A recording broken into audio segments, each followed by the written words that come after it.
E aí eu quero compartilhar com você, Claudinho, o seu terceiro relógio, porque senão... não pode ser o seu do Natal, tá sem som? Tá para baixo sem som, né? Tá sem som. É só para a gente poder, não passar muito do ar. Isso quer dizer que a gente pode correr o risco de passar. Então, eu estava em casa semana passada e de repente eu ouvi uma voz da parte de Deus. E ele falou assim: eu quero que você fale, que você pregue na igreja sobre o bezerro de ouro. E eu falei: Deus, que isso? Como é que eu vou pregar sobre o bezerro de ouro, né? E Deus falou comigo, querido, e ele começou a me dar uma palavra. E eu assim, hoje eu queria compartilhar essa palavra com você. Ela é para a minha vida, é para nós como igreja. Então, vamos orar.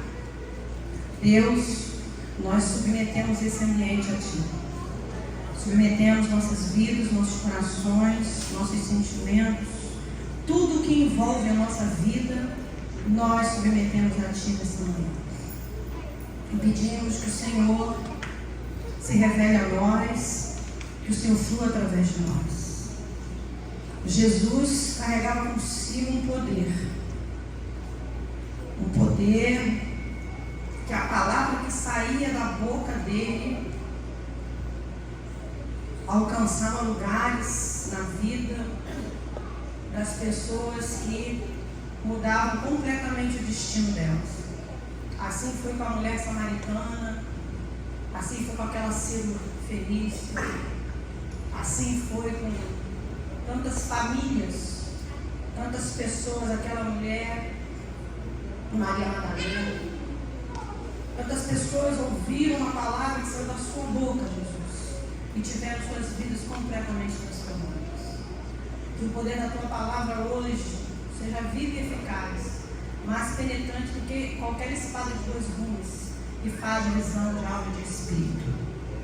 Que neste lugar hoje os nossos ouvidos sejam abertos, para que não haja equívocos, para que não haja divisão, para que não haja, Senhor, nenhum tipo de manipulação, para que não haja, Senhor, nenhum engano no nosso meio, mas aquilo que é verdadeiro, aquilo que é autêntico, aquilo que vem de Ti, aquilo que está no céu, que o Senhor quer compartilhar conosco hoje. Usa a nossa vida como um canal, como um meio pelo qual o Senhor simplesmente flui. Nós pedimos isso, que esse ambiente seja submetido ao Teu querer e à Tua vontade, àquilo que Tu queres fazer, e que tudo aquilo que precisa ser quebrado seja quebrado. Nós declaramos isso nesta manhã, no poderoso nome de Jesus. Amém. Então eu queria que você abrisse a sua Bíblia em Êxodo capítulo 32.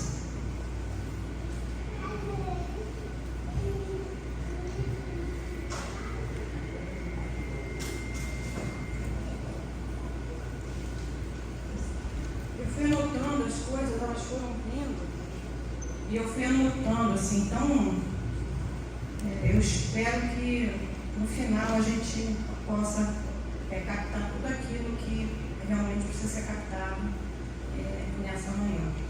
Então esse texto ele diz assim: o povo, ao ver que Moisés demorava, eu queria que você repetisse comigo, diz assim: o povo, ao ver que Moisés demorava.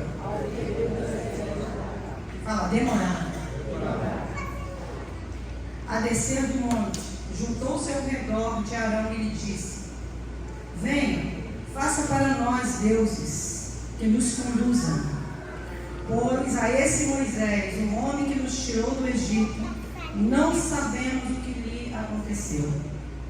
Respondeu-lhes Arão: tirem os brincos de ouro de suas mulheres, de seus filhos e de suas filhas, e tragam-nos a mim. Todos tiraram os seus brincos de ouro e os levaram a Arão. Ele os recebeu e os fundiu, transformando tudo num ídolo, que modelou com uma ferramenta própria. dando-lhe a forma de um bezerro. Então disseram: eis aí os seus deuses, ó Israel, que tiraram vocês do Egito. Vendo isso, Arão edificou um altar diante do bezerro e anunciou: amanhã haverá uma festa dedicada ao Senhor. Na manhã seguinte, ofereceram holocaustos e sacrifícios de comunhão. O povo se assentou para comer e beber, e levantou-se para se entregar à farra. Então o Senhor disse a Moisés: desça, porque o seu povo, que você tirou do Egito, corrompeu-se. Até aí. Depois nós vamos ler outros textos, porque Deus começou a ministrar no meu coração sobre o tempo da espera, em cima desse texto. E esse texto, ele é muito interessante, porque ele fala de uma demora. Ele fala que o povo, ao ver que Moisés demorava, então esse tempo em que eles ficavam ali esperando, em que Moisés demorava a descer, fez com que o povo se movimentasse. E eles têm a grandiosa ideia de construir um Deus para eles. Porque Moisés tinha subido o monte e eles já estavam esperando há algum tempo. Moisés não retornava. Então, o que aconteceu com ele? Eles não sabiam o que tinha acontecido. Então, se precipitaram em construir uma imagem, de construir um Deus. E aí, uma outra coisa também bem significativa, que eu percebi, que o Espírito de Deus me fez perceber nesse texto, na construção desse bezerro de ouro, também está logo no versículo 2. Versículo 2, isso mesmo. Ele diz assim: tirem os brincos de ouro de suas mulheres, e seus filhos, e tragam a mim.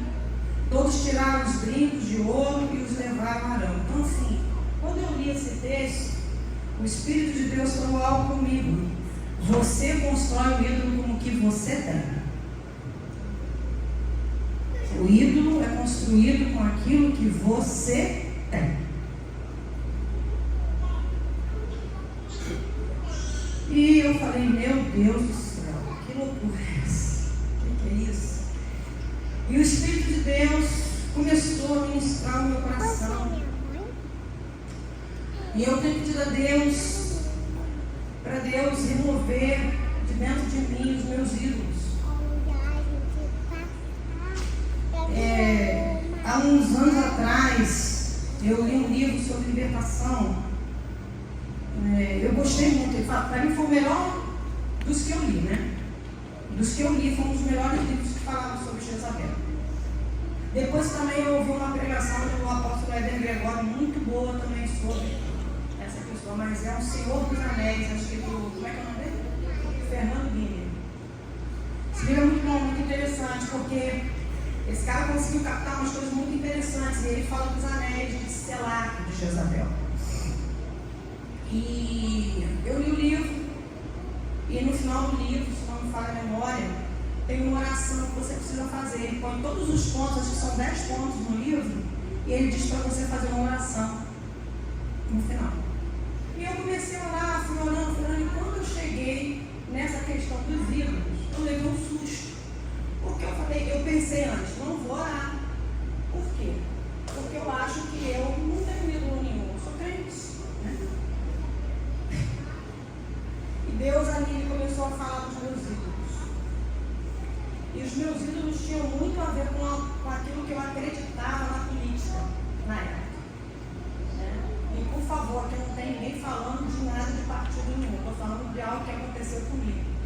Porque o ídolo é o lugar onde você coloca determinada coisa na sua vida. você diz assim, aí eu vou usar um termo, tá? Lula é um ídolo, mas Bolsonaro também pode se tornar um. Depende de onde você coloca qualquer um deles, né? O ídolo tem a ver com o lugar que você coloca determinadas coisas na sua vida, para reger a sua vida. E naquele momento da minha vida, Deus me fez enxergar determinadas coisas em mim que colocaram determinadas pessoas em determinados lugares da minha vida, aonde Deus não podia governar absolutamente, tá? Por quê? Porque havia uma influência na minha vida. Não estou dizendo da vida de ninguém aqui, por favor. Só a compreensão que Deus trouxe a mim naquele momento. E, passava por um soninho, essa turma toda aí, tá? Que para mim eram pessoas, usando bem lá. Então, assim, era um negócio meio doido dentro de mim, tá? Mas eu não vou entrar nesse assunto não, porque isso é muito polêmico. Se depois você quiser conversar comigo particular sobre isso, posso conversar com você sem problema algum. Mas isso era uma questão na minha vida, né? E o ídolo, ele é construído com aquilo que a gente tem. Então, esses ídolos, eles foram construídos com aquilo que eu tinha. Aquilo fazia parte da minha própria vida. Fui eu que dei o material para construir, né? E nós é que damos, como aqui. Porque um ídolo, ele só vai ter o significado que tem que ter se ele for construído com o que você tem. Se ele não for construído com o que você tem, você não vai estar preso a ele. Você não vai estar preso a ele. Você vai, Você não vai estar preso. Então o ídolo é construído com aquilo que a gente tem. E aí eu comecei a pensar. E aí eu comecei também a ver esse texto de Joel, capítulo 2, que fala, e depois disso, 2:28, se alguém achou, lê para mim.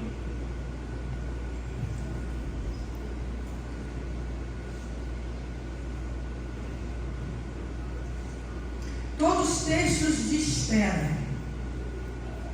Alguém achou? Lê para mim.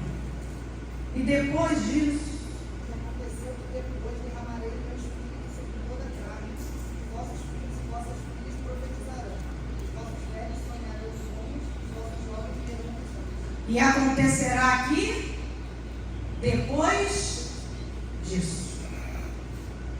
Disso o quê? O que foi dito anteriormente. Então, depois disso, eu vou fazer isso. E aí, o que a gente pega, gente? A gente pega aquilo que Deus vai fazer, eu vou fazer isso. E a gente esquece do que foi dito antes. Que precisa acontecer, vai precisar acontecer algumas coisas antes de eu fazer isso. A gente vive fazendo isso com os nossos filhos.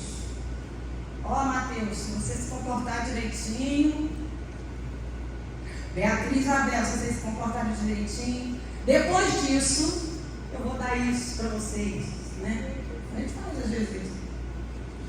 Até onde isso está errado, onde isso está certo, vai depender da intensidade, né? Isso é comum. E Joel capítulo 2 fala disso. Então existe algo. Vou fazer depois que eu faço tudo aqui, eu vou derramar sobre você o Espírito Santo.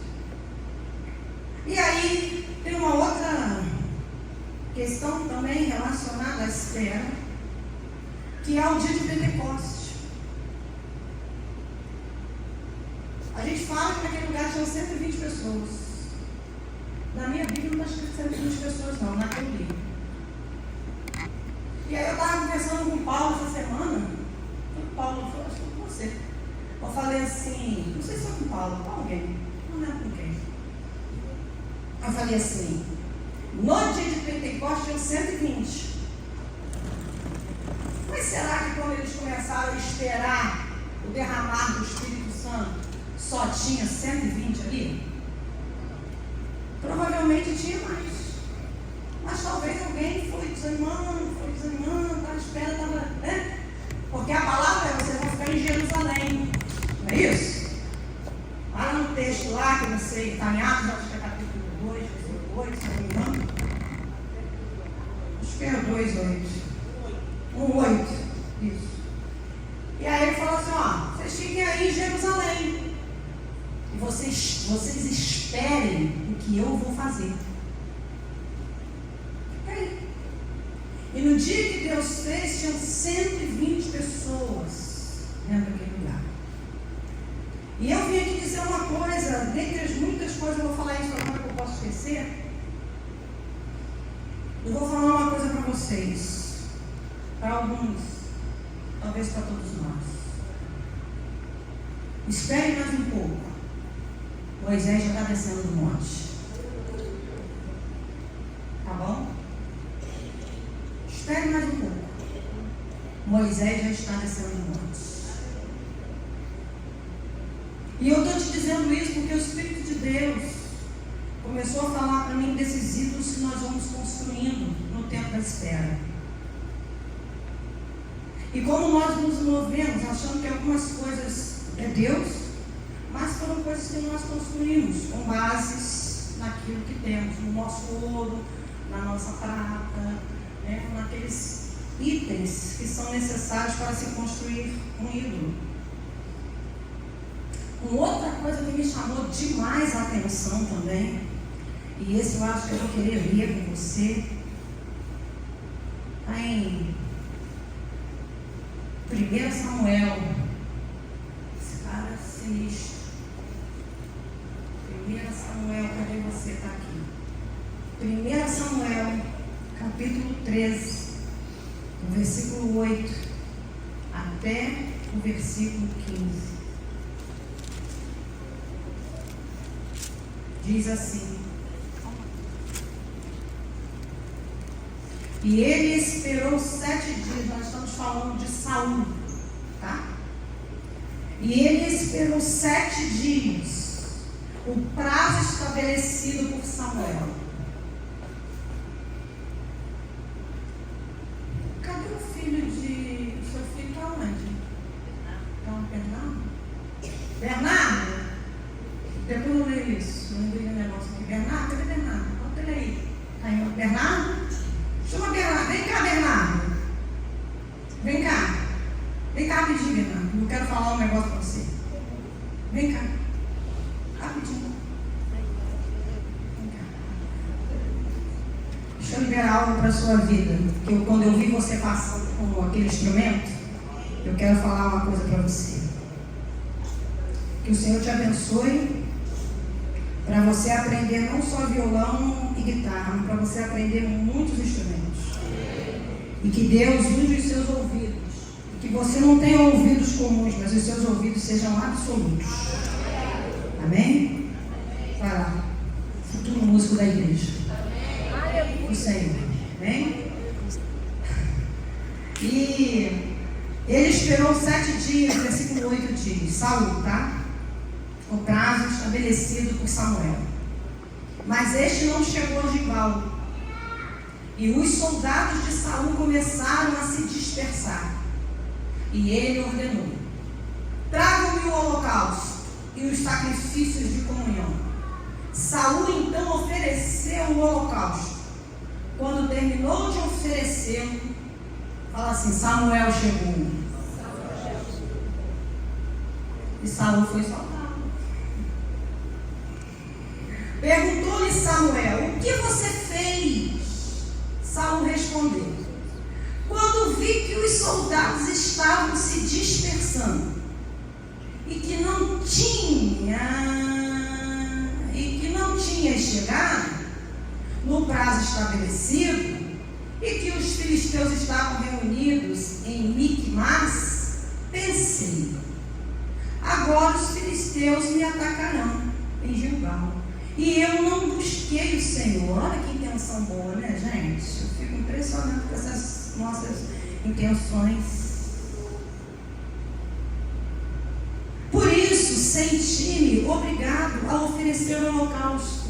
Olha que coisa mais, assim, legal, né? A pessoa queria, né? Disse Samuel: você agiu como tolo. desobedecendo ao mandamento que o Senhor, seu Deus, lhe deu. Se você tivesse obedecido, olha o que esse cara perdeu. Ele teria estabelecido para sempre o seu reinado sobre Israel. Mas agora o seu reinado não permanecerá. O Senhor procurou um homem segundo o seu coração e o designou líder de seu povo, pois você não obedeceu ao mandamento do Senhor. Então Samuel partiu de Gilgal e foi a Gileade de Benjamim, e Saul contou os soldados que estavam com ele. Eram cerca de 600. Essa história também veio no meu coração e me impactou, porque novamente um tempo de espera que não foi esperado, uma precipitação. E às vezes eu acho que muitos de nós eu acho que crente vive na espera. Olha, ele está esperando uma coisa ou outra, de repente agora está esperando uma coisa, daqui a pouco ele vai esperar outra, né? Então o crente, ele precisa aprender a conviver com o tempo da espera, porque o tempo da espera não é o quanto você aguenta, mas é o quanto tempo Deus vai levar para fazer em mim e você o que ele precisa fazer muitas das vezes, ou o tempo dele de executar algumas coisas. Então o tempo da espera não tem a ver com o quanto eu consigo suportar, tem a ver com aquilo que Deus tem intenção às vezes de fazer. Às vezes o tempo da espera é para revelar o nosso coração, às vezes o tempo da espera é para solidificar algumas coisas na nossa vida, às vezes o tempo da espera é para retirar, às vezes o tempo da espera é para acrescentar. Porque nesse processo, que hoje muitos de nós queremos fugir dele e abolir, é nesse processo, nesse tempo, que Deus vai edificando as coisas. José, eu não esqueci desse texto, esse texto é assim, acho que José serve quase tudo na Bíblia. Minha Bíblia é quase sobre José. Beatriz explicou como que seria a Bíblia dele e José. José para todo lado. Eu falei, porque o José acho que é um cara que ensina muita coisa, assim, né? Então, assim, José recebeu uma palavra extraordinária para a vida dele, né? Vai acontecer e tal, que ele gostou. E você pensa assim, é receber a palavra e surfar na crista onda, né? Mas aí Deus levou José no processo, porque aí eu vou me apoderar de algo que Beatriz, com muita influência de Deus, porque eu não acredito que isso vem da gente, isso vem de Deus. Ela falou, aquilo que é gerado precisa ser nosso, dele e meu, nosso. E aquilo que Deus falou para José não podia ser só de José, porque na verdade havia um propósito de Deus em relação à nação, em relação, na verdade, ao mundo da época. Porque diferentemente de Noé, que Deus usou para exterminar, José Deus usou para salvar o mundo da época. Porque José salvou o mundo da época por conta do armazenamento de comida, diferentemente do que Deus fez com a arca. Com a arca Deus destruiu, mas em Moisés e José Deus salvou toda a humanidade, os bons e os ruins. Não salvou só os bons não, viu? Deu comida para todo mundo, para quem prestava, salvou todo mundo. Aí você conversa lá com Deus, ele tem seus métodos, né? Nesse momento ele precisava salvar todo mundo, então ele deu comida para todo mundo, alimentou todo mundo e usou José. Então José precisou percorrer um caminho para que aquilo que estava sendo gerado nele pudesse ser dele e de Deus, Deus e dele. Deus pudesse governar sobre aquilo que ele mesmo estava fazendo. E esse tempo de espera é muito interessante. E esse texto que a gente acabou de ler é algo tão sensacional, porque você vai vendo aí, depois da viagem de montagem militar, e aí você vai ver no 14 que Deus, Jonatas, vai lá em relação, 6, 14, ele diz assim, no 14, versículo 6, diz, Jonatas disse a seu escudeiro, vamos ao destacamento daqueles incircuncisos, Talvez o Senhor age em nosso favor, pois nada pode impedir o Senhor de salvar, seja com muitos ou com poucos. Olha a visão de Jonatas, filho de Saul. Aí ele foi. Deixa eu ver se eu anotei o versículo aqui para ser mais rápido. Ah, está aqui.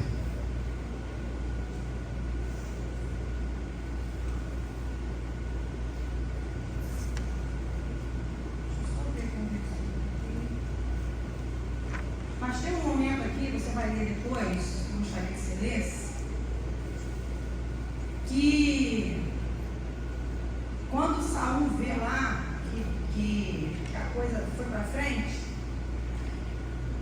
ele fala, vamos pegar a arca. E aí ele fala assim, num determinado momento, está aqui, 18, ele diz assim, Saul ordenou a Aias, traga a arca de Deus. Naquele tempo ela estava com Israelita. Enquanto Saul falava com o sacerdote, o tumulto no acampamento dos filisteus ia crescendo cada vez mais.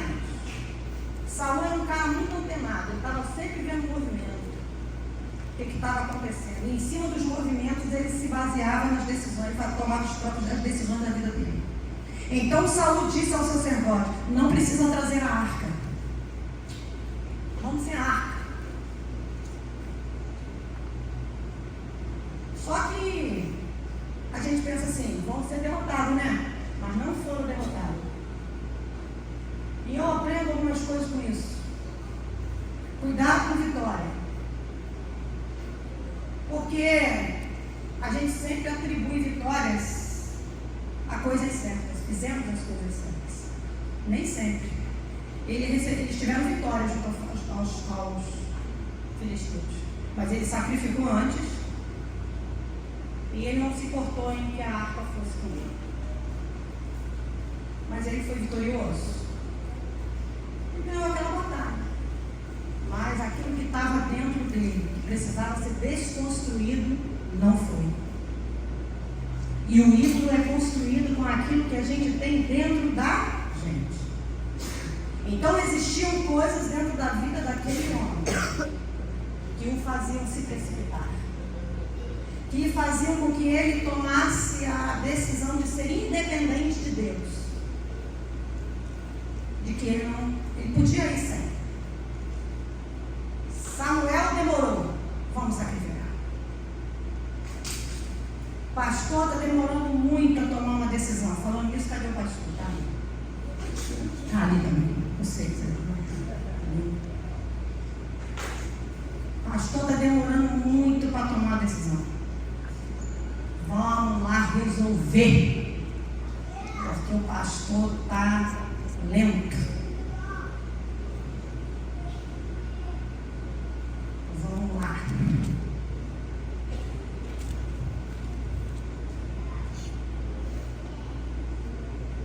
Vamos fazer assim, porque o pastor não sabe muito bem como é que isso tem que ser feito. E nós às vezes não percebemos que isso são ídolos que estão sendo construídos dentro de nós. Fruto às vezes de rebeldia, insubmissão, independência, incapacidade de esperar, de ceder, de que às vezes mesmo que a gente não concorde, mas a gente fazer, porque vai ter a ver com a obediência e não com concordar. Nós deixamos de perceber em alguns momentos da nossa vida os princípios que devem reger a nossa vida e nós pulamos para a coisa em si, porque precisa ser feito, a necessidade, o que eu penso, o que eu acho. Então,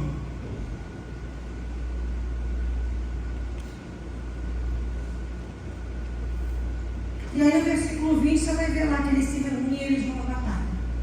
E ele recebeu isso Mas não é mais tempo da igreja. Entenda bem o que eu estou dizendo, tá? A Bíblia diz que aquele que é espiritual serve bem tudo. Não é mais tempo da igreja olhar apenas para os resultados. Guarda o que eu estou te dizendo. E eu falo isso com temor de Deus. Nem sempre resultados vão validar as nossas decisões. Há uns dias atrás, eu tenho uma filha que ela gosta de poupar. Vocês já perceberam aqui pelo estudo, quem viu, né? Ela gosta de poupar, ela de guardar.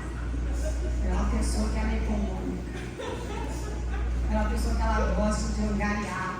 Eu descobri que eu tenho judeus na minha família por tempo atrás. E ela faz demais com a minha irmã, com a minha mãe. Eu falei, meu Deus do céu, nesse sentido, né? E quando foi esses dias, apareceu uma boa oportunidade para ela. Tinha um show aí. Vem chamando nas internet aí, compra. E ela sabia que ela não ia. Porque o Espírito de Deus tem feito algumas coisas na vida dela. E ela não ia, mas ela ficou assim. Podia comprar e vender. Eu podia comprar e eu podia vender e tal, e daqui ela compra. Porque ela queria ganhar dinheiro, não estou te expondo não, né? Ela queria ganhar dinheiro. Aí eu virei para ela e falei assim, Beatriz, isso é cambismo.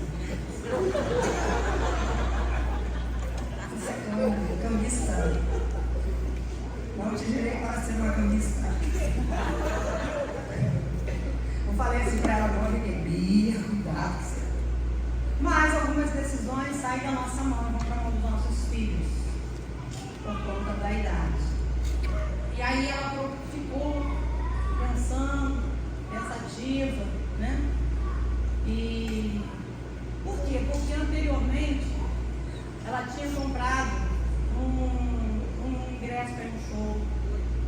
E Deus fez algo na vida dela, fez ela compreender algumas coisas. Isso é particular, é aquilo que Deus gera na vida de cada um. Deus gerou algo no coração dela, na vida dela, e ela entendeu que ela não tinha que ir. E surgiu uma oportunidade. Tinha uma pessoa querendo o ingresso. E o ingresso naquela época estava mais caro, então ela vendeu o ingresso.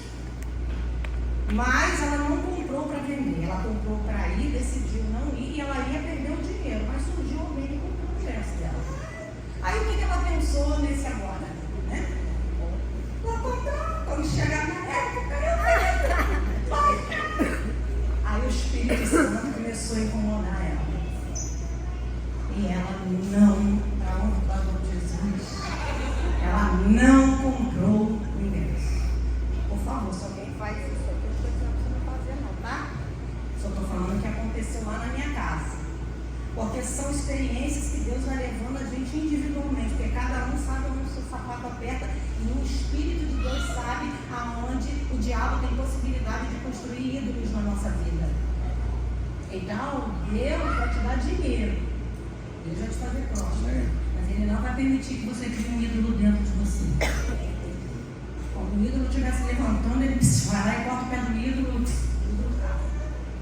porque não dá. Então, agora, talvez com você não vai acontecer o mesmo que aconteceu com ela, porque talvez o seu problema seja outro, né? Talvez o que Deus queira tratar na tua vida seja outro, mas a gente precisa dialogar com essas coisas. A gente precisa compreender acerca dessas coisas. E aí,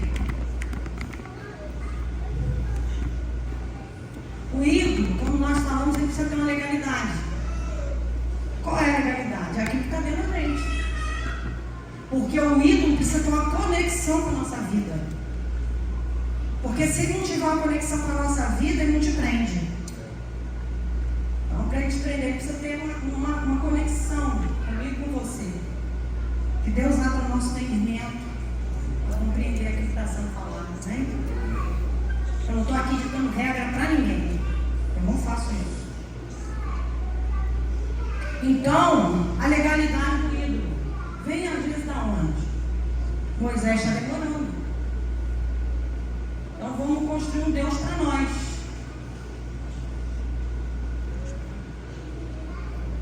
Aí aquilo que a gente já falou, o meu pastor não entende. Olha o que o cara está falando. E aí a gente começa a buscar pessoas que estão falando aquilo que a gente quer ouvir. Ó, esse aqui que está certo. O meu pastor está errado. Mas você nunca foi perguntar ao seu pastor. Você nunca foi falar com o seu pastor. Você fala com todo mundo. Mas você nunca deu ao seu pastor a possibilidade de ouvir o que você pensa. Sabe por quê? Porque se você der ao seu pastor a possibilidade, muitas das vezes, de ouvir o que você pensa, o ídolo vai cair do altar. E aí nós alimentamos o que muitas das vezes? Nossas insubordinações, às vezes a nossa orfandade, a nossa falta de paternidade, a nossa rebeldia. Porque o ídolo, eu volto a dizer, ele precisa ter uma conexão conosco. Precisa ter uma conexão. Então, muitas dessas coisas que vão construir o ídolo estão dentro de nós, fazem parte da nossa vida. Lá, ele usou o ouro, a prata, o ouro para construir. Mas eu estou falando de coisas que estão dentro de nós e que nós nos posicionamos. E o ídolo, ele tem uma característica muito interessante, porque ele até parece Deus. Ele até parece que está te levando para o lugar certo. Ele até parece que tem uma identidade correta. Porque aquilo que está dentro de você vai fazer parecer certo. Então, algumas rebeldias não parecerão rebeldias. Elas parecerão, é só uma visão, é só um entendimento. Eu só penso diferente. Eu só não entendo da mesma forma. Né? Meu pastor está velho. E eu quero dizer uma coisa para você, fique muito atento. Porque Deus hoje está liberando chaves de libertação nesse lugar. Não é mais tempo em que as tábuas precisarão ser quebradas. Porque lá no texto que a gente leu primeiro, quando Moisés desce no monte, ele precisou quebrar as tábuas. Porque quando ele chegou, ele viu o barulho de uma grande festa.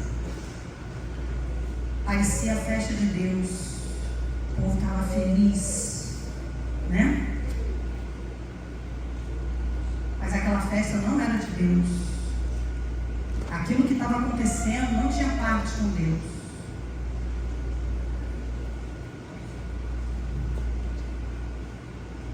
E aí nós partimos às vezes para algumas decisões nas nossas vidas. Saul era um homem independente de Deus. E na trajetória dele, isso vai ficar claro. Isso vai ficar claro. Saul era um homem independente de Deus. Nós já vemos aqui alguns exemplos da vida dele.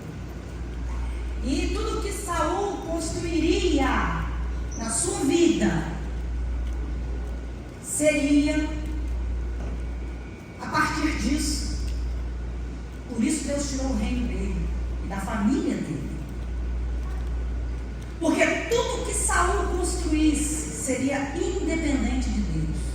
Porque isso estava dentro dele. Era a conexão que estabelecia esse ídolo na vida dele. Então Saul, qualquer coisa que ele fizesse, Deus ia ser pessoa das vezes ele não ia convidar Deus. Muitas das vezes ele não ia fazer com Deus. Ele ia fazer sozinho. Porque Saul tinha essa característica. E o tempo da espera, ali, quando Samuel demorou, era para duas coisas. Para evidenciar ou para tratar. Algumas coisas que vivemos nas nossas vidas, até as imperfeições dos nossos pastores, são para evidenciar ou para tratar algumas coisas em nós. Algumas coisas Deus permite exatamente para que aquilo que precisa ser evidenciado seja evidenciado, para que Ele possa assim tratar. E para que aquilo que Deus quer fazer, a promessa, aquilo que Ele falou conosco acerca das suas coisas, seja gerado numa parceria com Ele. Não é meu, é nosso. Não é minha igreja, é nossa. Não é o meu mover, é o nosso. Samuel não é meu, Samuel é nosso. Isaac não é meu, Isaac é nosso, meu e de Deus. Então aquilo que Deus está tentando gerar em nós, precisa ser nosso. E não meu, embora seja seu. Embora seja seu. E Deus, eu acredito que Ele removeu o reinado de Saul, porque Deus sabia que não ia ser nosso, ia ser de Saul. E aí Ele vai levantar Davi. E o que Ele fala do coração de Davi? Ele não fala da perfeição de Davi, mas Ele fala de que Davi tinha um coração segundo Ele. E sabe uma das coisas também que me impressiona muito na vida de Davi? Você sabe por quê? Na minha opinião, tá? Davi tinha um coração segundo o coração de Deus, porque Davi amava a justiça de Deus. E às vezes a gente só ama o amor. Mas quem só ama o amor é incompleto. Porque o amor de Deus tem a justiça. E a maior prova disso é a cruz, porque a cruz é a justiça de Deus. Mas ali também é revelado o seu amor. Então Deus, Ele tem a medida certa. E você vai ver que Davi, ele vai compreender isso de uma forma tão tranquila na vida dele. Tão tranquila. Davi, ele vai conhecer a justiça de Deus. E ele, na contagem lá do povo lá, que ele errou, não era ter contado nada. Quando o profeta chega junto dele, eu quero cair na mão de Deus. Quando o filho dele, quando ele teve aquela relação lá com Betseba, ele se colocou ali, viveu tudo que tinha que viver, aquele filho morreu, levantou, vamos lá, que agora a gente tem que fazer o que tem que fazer. Então Davi foi um homem que teve uma experiência com a justiça de Deus, mas não era uma justiça para o outro, era para ele. O problema é que a gente tem uma relação com a justiça para o outro e nunca para a gente. Para a gente quer graça, misericórdia, amor, perdão. E tem que querer tudo isso. Mas a gente precisa compreender também que em alguns momentos a justiça de Deus vai nos levar a um lugar de correção. E quanto mais fugimos disso, dessas coisas, mais ídolos criamos dentro de nós. E aí, às vezes você né? Aí eu vou falar de modo variado para os ministros, para aqueles que cantam. Não é todo mundo direto para ninguém não, tá? Para quem prega. Todo mundo falar de mim, né? Qual o louvor que você ministra aqui? Qual é o louvor que você ministra aqui? Qual é a adoração que você ministra aqui nesse lugar? Você ministra o que é gerado ou você ministra o que é copiado? Tem identidade no que você ministra ou é um cola-copia? Não que você não possa colar e copiar em alguns momentos, mas precisa ser gerado. E às vezes, Mateus, é gerado em momentos não muito agradáveis. E aí, às vezes, uma canção nasce de um momento não muito agradável, mas vem uma canção linda para fora. Vem algo bonito de Deus para fora. Né? Você sabe o que eu estou falando. E aí vem para fora uma canção.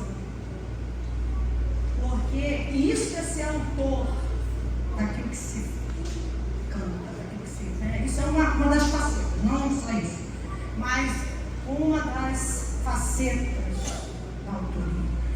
Não é raro você ouvir pessoas que não é essa música tem uma história. Ela veio em tal momento, tal. Porque é gerado no momento. Então, o que você tem cantado, o que você ministra como ministro de louvor dessa igreja, está baseado naquilo que Deus está fazendo aqui. Naquilo que, eu não estou dizendo que você não pode cantar a música, por favor, entenda, compreenda, em nome de Jesus, tá? Não estou dizendo que você não pode cantar a música de outro lugar, não. Até porque a gente não tem tanta música assim também ainda. Mas eu estou dizendo, você compreende aquilo que Deus está fazendo aqui? O que você ministra como pastor está conectado com aquilo que Deus está fazendo aqui?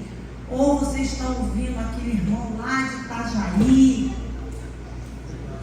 e você está pregando o que ele prega? Porque você queria ser ovelha dele. Aí você não consegue ir para Itajaí, você fica lá na internet. Desculpa. Eu gosto dele pra caramba.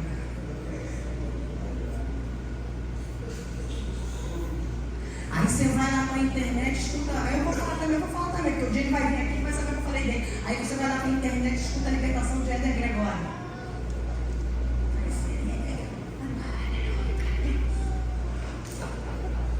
Aí Éder Gregório tem uma caminhada de 2000 anos com Jesus.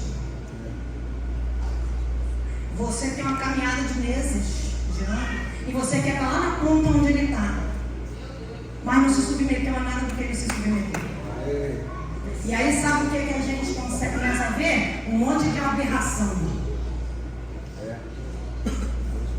Gente ministrando libertação oprimido, debaixo de insubmissão. E no dia, vou falar, no dia que eu fui no congresso, eu fui no congresso, eu não falo porque eu não vi não. Vou falar hoje. Eu fui ao congresso de libertação. Sabe o que mais me chocou? Eu vi um monte de mulher de Deus, homens de Deus. Homens assim, palavras poderosíssimas. Mas eu vi um monte de gente sentada.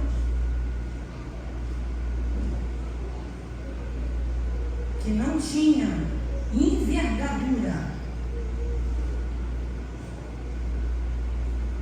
para receber aquilo tudo e sair ministrando. E aí a gente forma um monte de libertador, precisando de libertação.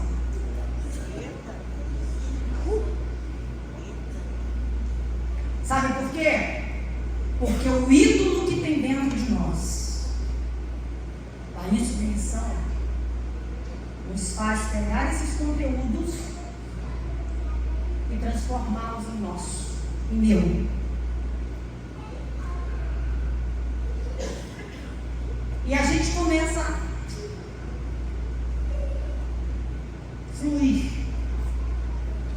E não estou dizendo que isso não vai te levar para um lugar bom, tá? E nem estou dizendo que você tem que parar de fazer o que você faz. Mas hoje eu estou trazendo uma reflexão. Porque se você em algum aspecto da tua vida perceber que tem um ídolo, você hoje vai precisar quebrá-lo, jogá-lo fora. Essa semana eu ouvi uma palavra dele maravilhosa do Éder Gregório. Maravilhosa. Sensacional.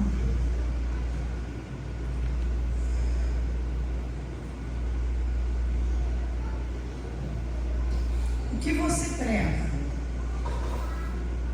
está conectado com o que Deus tem gerado na sua vida?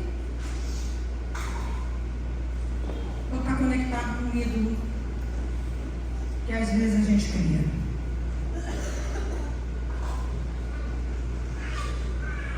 Em algum lugar não está bom, a coisa não está boa, o ministério do louvor não está do teu jeito, a líder do louvor não é lá essas coisas, eu bebi. A líder do louvor não é lá essas coisas. Aí você está lá na equipe, estou falando do louvor. Sua líder não é lá essas coisas. Aí você está lá. Aí você não acha algumas coisas certas. Aí você olha para a vida do irmão e você vê um monte de imperfeição no irmãozinho do louvor. Aí você se acha melhor que ele, né? E aí você começa a decidir a sua vida não por aquilo que Deus está querendo fazer em você, mas por aquilo que você está sentindo. Às vezes o seu ídolo é o seu sentimento. E é a partir dele que o ídolo vai conectar com você. Às vezes você tem expectativas na sua vida.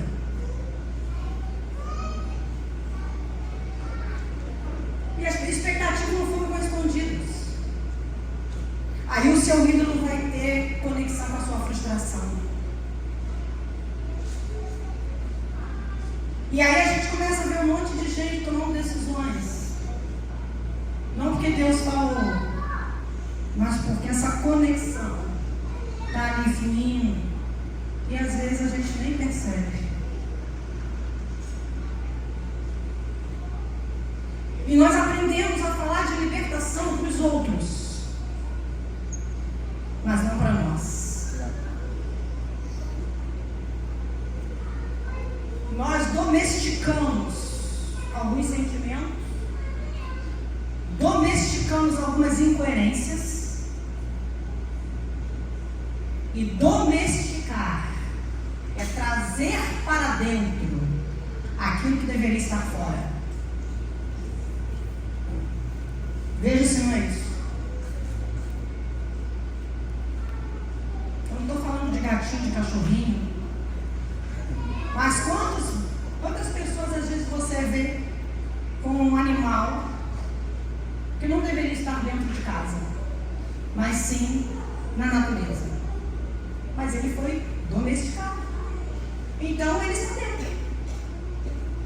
Não é porque ele não é um tigre, ele não é um leão, ele não é um urso, ele não é uma raposa, ele não é uma sabiá, ele não deixa de ser. Mas ele está ali porque ele foi domesticado. E nós não vamos conviver com ele. Aí você já ouviu falar da doença que às vezes uma ave? Tem ave que tem doença. Mas ela está domesticada. Qual é o problema?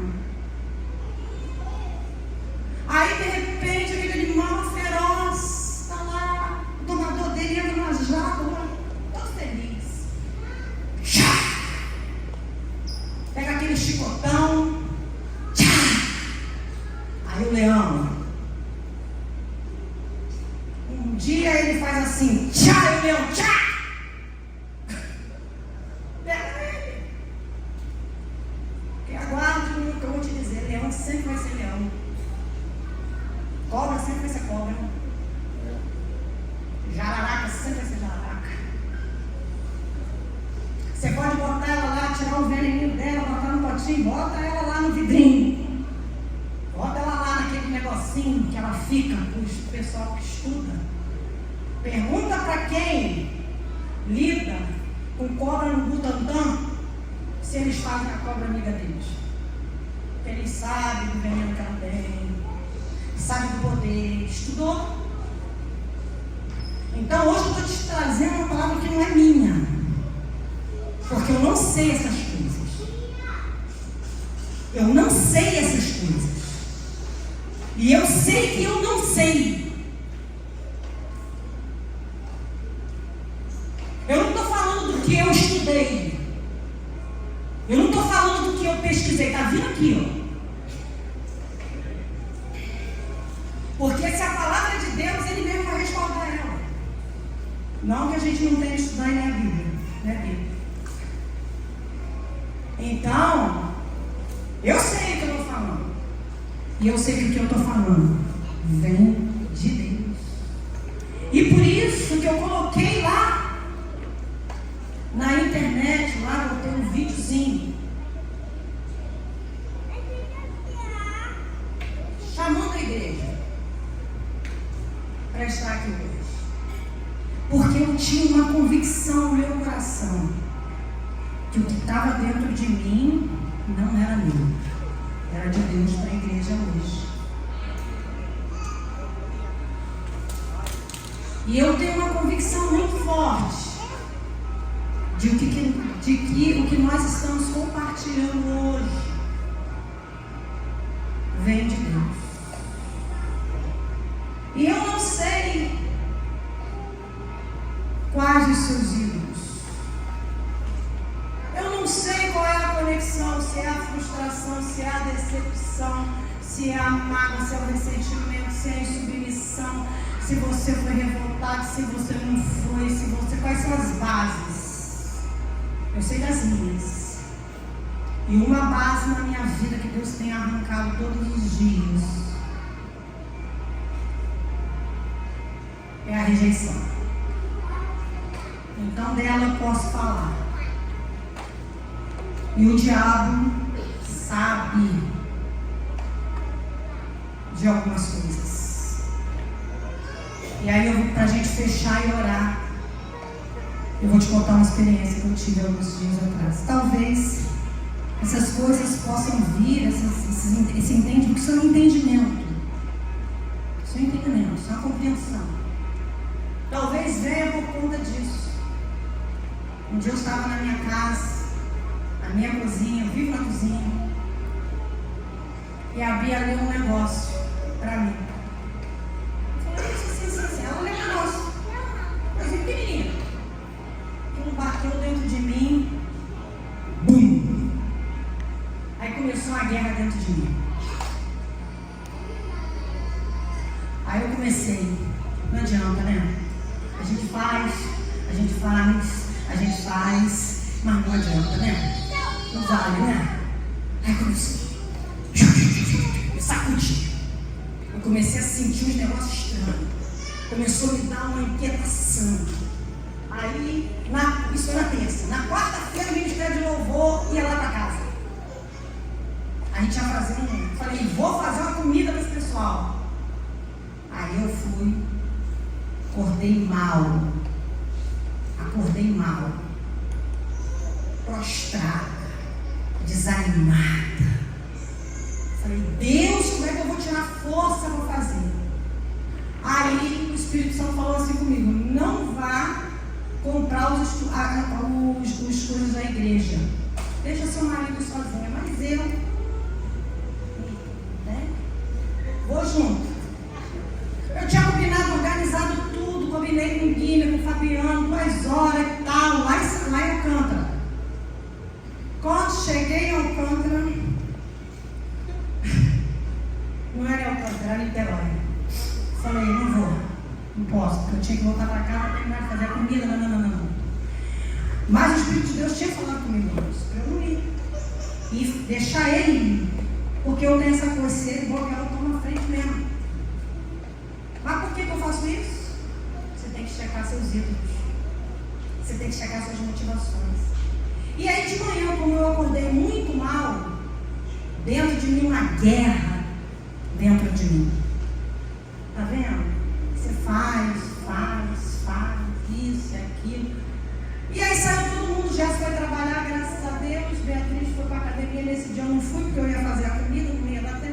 sozinha. Glória a Deus, Bebel estava em Campina Grande.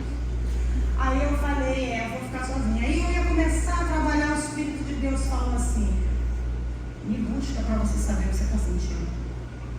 Sentei, peguei uma cadeirinha verde que eu tenho, sentei de frente para a cidade e comecei: Senhor, veja-me aqui. Está aqui meus sentimentos. Eu estou sentindo isso. Aí daqui a pouquinho o Espírito Santo começou. A base disso é a rejeição. Tenho te curado disso. Mas o diabo sabe que você tem uma referência nesse lugar. E ele está querendo te pegar hoje. E você precisa começar a se posicionar contra esse acesso que às vezes ele tem na tua vida. Olha só, a pastora tem um acesso. Já. Pastora. Sangue de Jesus, né, irmão? Olha comigo. E aí o Espírito de Deus começou. E aí eu falei: diabo safado, te peguei. E aí eu levantei e oração eu comecei: eu sou filha. Deus me ama. Eu sou aceita. Não é isso que determina quem eu sou. Não são as atitudes das pessoas que determinam quem eu sou. Mas aquilo que faço é quem eu sou. Eu ouço um cara de musculação aí, um homem aí que tal, eu estou falando o nome dele errado, acho que agora eu vou falar certo. É Muzi, acertei? Ele fala que o seu corpo vai ser o reflexo daquilo que você faz. E é verdade. E ali eu comecei, Deus, é verdade. E eu comecei a falar. E eu fui naqueles argumentos, nos argumentos, aonde ele estava querendo, levantar o ídolozinho de novo. E o ídolozinho estava botando a cabecinha assim para fora. Eu falei: diabo sem vergonha. Aí eu comecei.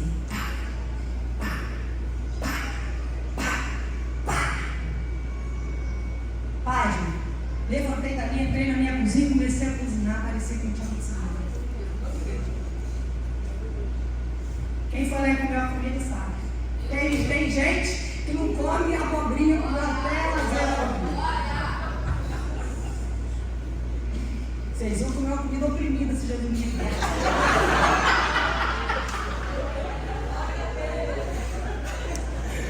Mas eu quero orar por você.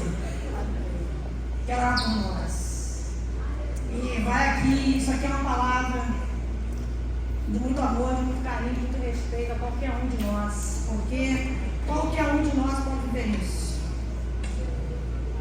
Nós somos humanos. Deus é Deus. Então nós somos humanos. E a humanidade,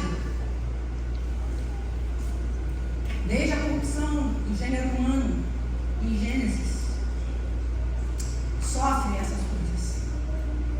E a nossa alternativa é a cruz. É o segundo Adão. O primeiro falhou, mas o segundo cumpriu direitinho. Pai, se eu preciso que você faça de mim esse cálice, mas com tudo seja a tua vontade, vamos lá, vamos para a cruz, vamos levar sobre si, sobre mim, todas as nossas dúvidas pessoal, e vamos lá, vamos que vamos. E Jesus rasgou o véu e nós temos acesso. Então isso aqui não é uma palavra para te deprimir,